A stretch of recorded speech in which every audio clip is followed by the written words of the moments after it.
Welcome back to the Daytime Kitchen here on this Food City Friday. We're just a couple of days away. Well, it's Memorial Day weekend. Let's just say that because we want to definitely think about those that have paid the ultimate sacrifice for our country. Absolutely, and I think for me, after I kind of co-wrote a book with a Navy widow, got to go to Arlington, see his marker, Memorial Day means a lot more. And my son, Aaron, is graduating from West Point Military Academy here as the class of 24. So he's going to be one of those fine young people, and we have so many options. Serving our country. Serving our country and putting his life on the line for the rest of us. So if there's any Gold Star families out there, thank you so much for your sacrifice. We want to honor you this weekend for sure. Truly appreciate it. Yep. All right, we got this fruit pizza. It's all baked out. It's all baked out. You've got the we got the beautiful cream cheese on here. It smells good, doesn't it? Yes. It smells really good. And you got the orange zest in there. I like that. Just a little something. Now it's just up to you what you want to put on top. Well, it's up to you. Okay. You can just do what you want to do. I'll tell you what. You grab some. I'll grab some. And we'll get going. We'll start putting some strawberries. I kind of like those on the outside to make like a border. Okay, I'll tell you what, you go half strawberries and I'll go half blackberries. Okay, that sounds like a good plan. I like that. And if you notice what we have done up here, doing the flag is easy. Right. I used blueberries and raspberries to make a flag. You could do strawberries too. Right. But I cut the raspberries were kind of a little more, made better lines. One thing I learned on doing the flag, and we'll talk about this. In fact, I'll talk about it right now. Do it. When you do any kind of fresh fruit, and this is true whether you do this recipe or a fruit tart or you're putting beautiful strawberries on a cake that are fresh, you always want to put glaze on that fruit. Yes. Don't leave it just like this. Because you want it to look shiny. You want it to look nice. And it's not just looking nice, it keeps the fruit more moist. Fruit will get weepy, it'll get dull, it'll dry out. So what I have here is I have a little bit of apricot jam, jelly that I have heated up and strained, put through a strainer so there's no clumps in it. No seeds. And here we are, and you just paint your fruit once you've placed it on. Makes it all nice and shiny. And I did that yesterday, and you can see still how shiny,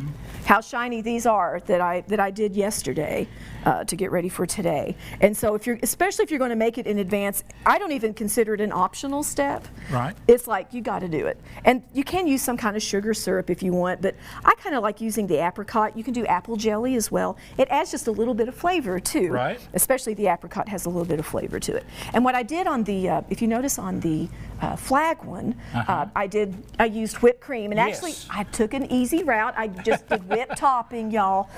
You can make your own whipped cream, of course, but I just use whipped topping. It'll hold pretty well. I wouldn't use the can because it deflates really quickly unless you're going to serve it instantly.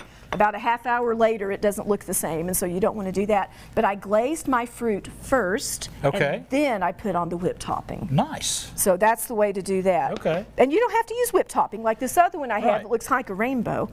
Another time saver for folks, if you want to use canned fruit, like the mandarin oranges I have here are canned, peach slices, things like that, then you don't even have to cut it. You just open the can and drain it, and away you go. You can see how quick this comes together. It really does. And kids would love to make one of these, wouldn't they? It would be simple to do. And I'm going to start glazing some of your fruit over there.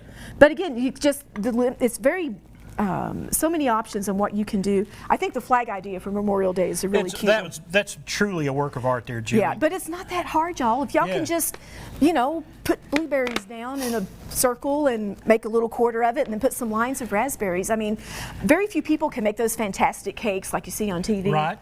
But almost everybody can make a cake, or excuse me, a flag. Cookie flag like we have here is not a hard thing to do. Or just putting fruit in a circle like this. And like we're doing. Like we're doing right now. It's really that simple. So I hope y'all will give it a try. BakingWithJulie.com has this and lots of other recipes. And so you can see how to do it yourself. And I'm going to do one more thing here. Kiwis are fun. I love kiwi. Yeah, and they're so pretty. And I'm just going to center it right there in the center. There you go. And there you go. There's our fruit pizza. Fruit pizza. Ta-da! Ta-da! Hey, Julie, we appreciate you so much. Thank you so much. And have a great weekend. And have a great weekend, folks. Folks, for everything you've seen here today, go to bakingwithjulie.com. Also go to foodcity.com for all of these different ingredients.